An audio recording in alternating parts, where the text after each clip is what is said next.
Hi everyone, this is Suzanne Wagner giving a delayed astrology for April 2018. I'm going to have to blame the Mercury retrograde, though I did get this article done at the first part of the month. It just seemed like one thing and the next thing happened, and we had a whole bunch of rain in Northern California, and it kind of knocked out my satellite internet, and no matter what I tried to do, I couldn't quite upload anything.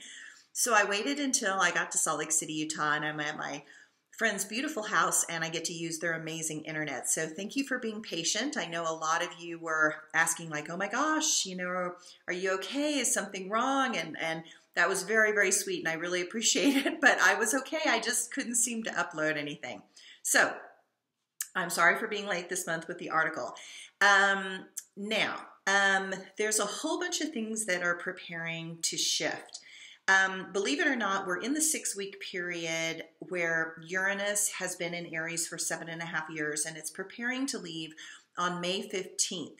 And when Uranus changes signs, actually when any outer planet changes signs, they tend to do it dramatically because they don't do it very much. And Uranus has a tendency to do things in an unpredictable sort of way because it's an unpredictable planet.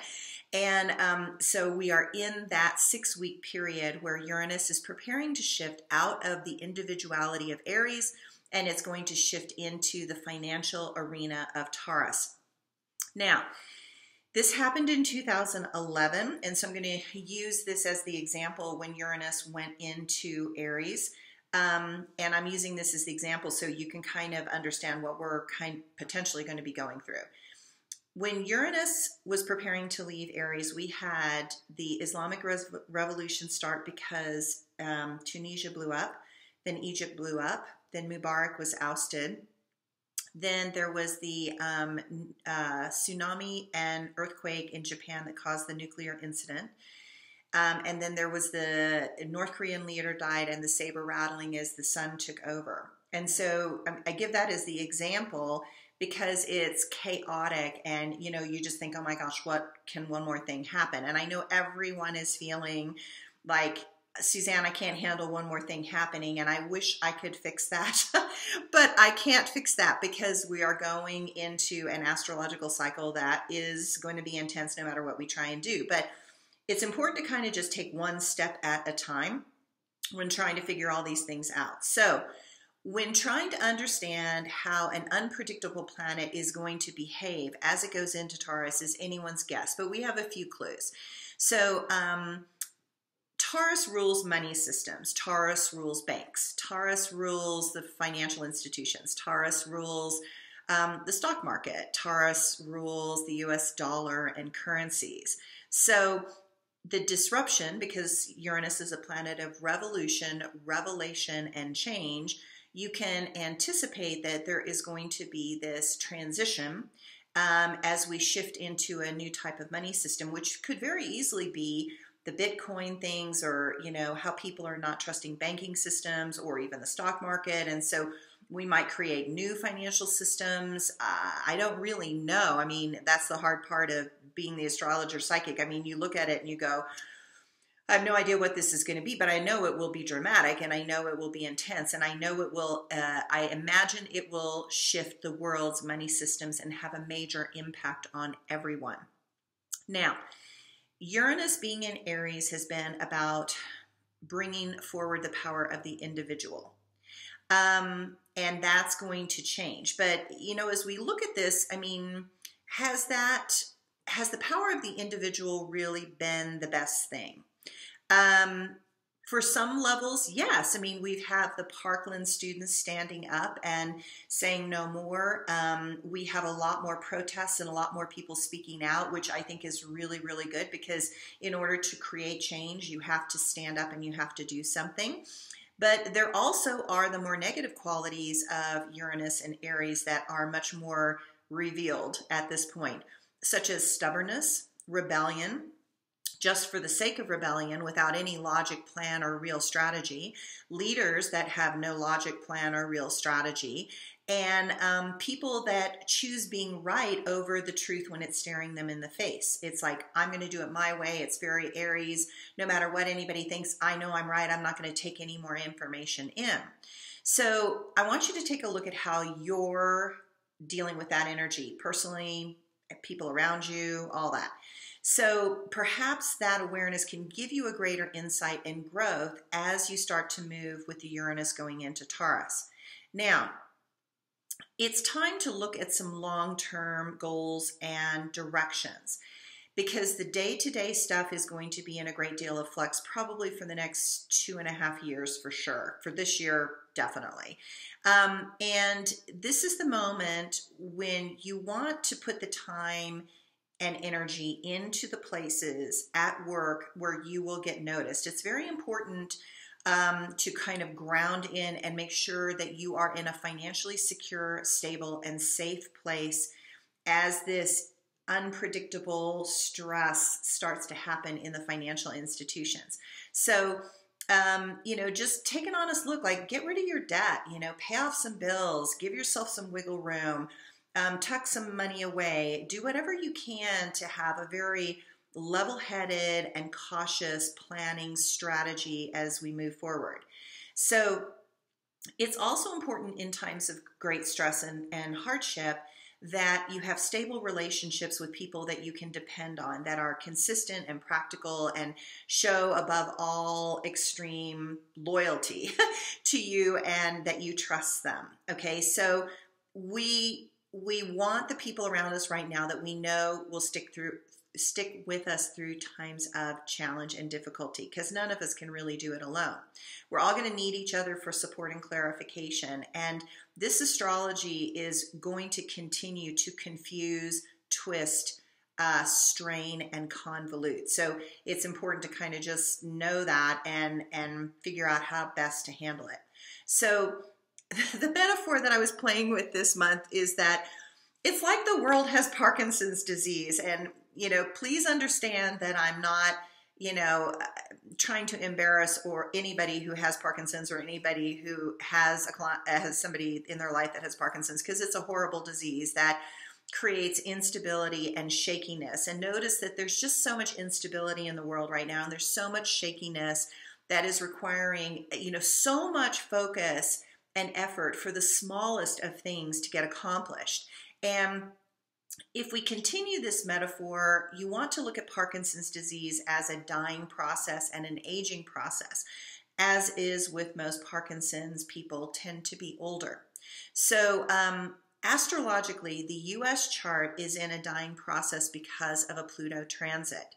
Yes, we are dying, and we can also be reborn. So as a healer and a body worker for over 30 years, I've noticed a particular pattern with clients that had Parkinson's. As I worked with them for years and years, what consistently came up for them as we were doing the mind-body process was a deeply buried anger that they had hidden or suppressed that seemed for all of them to be the root cause for the beginning of the manifestation of the disease. Now, again, this is my experience and not necessarily the consistent norm for everyone who's had this disease. But as the clients spoke, this is what they noticed and what they came to realize without my prompting, but my simply asking questions so they could track energy in their own body.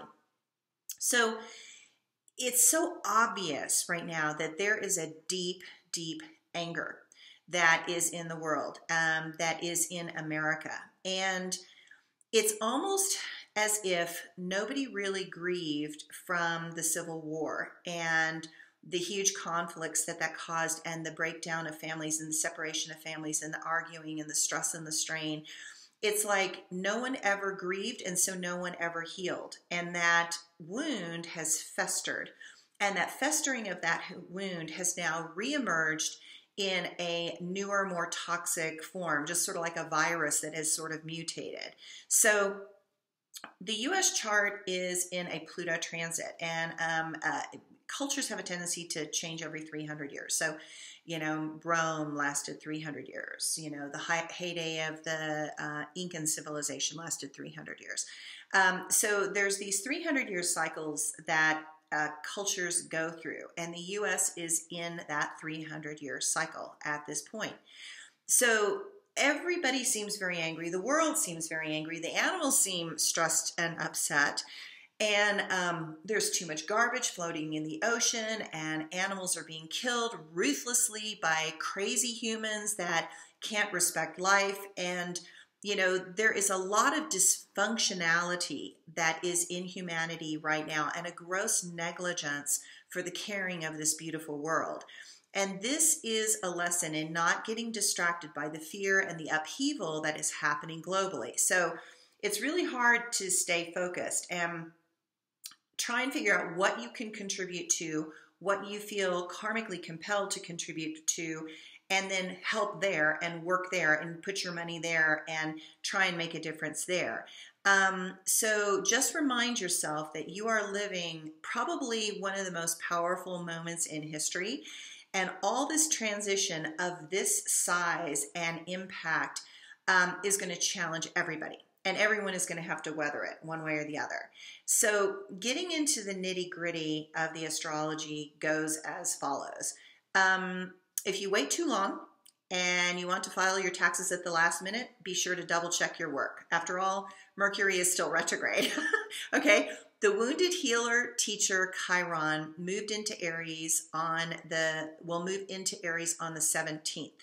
And this will support your next level of healing and transformation. And I'm actually excited about this, but oftentimes healing has to be prompted by extreme pain and suffering. And that's the only way people stop ignoring particular issues. It's like, oh no, my foot's fine. Oh no, my foot's fine. Oh no, my foot is terribly badly broken and you just stepped on it. You know, so it's that place that we have to suddenly take responsibility for where we are wounded, and only then can we actually start to heal.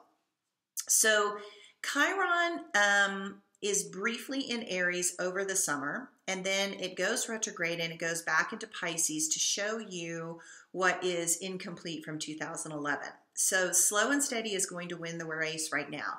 If you understand that and take small steps and do not retreat into the ensuing chaos, you will see great progress to your projects in 2019. So now Saturn turns retrograde on April 17th and continues to make you reflect on your choices and decisions that you have made up to this point until September 6th. Assume you are going to have to rework and reconsider quite a few things. Know that this is just how life is.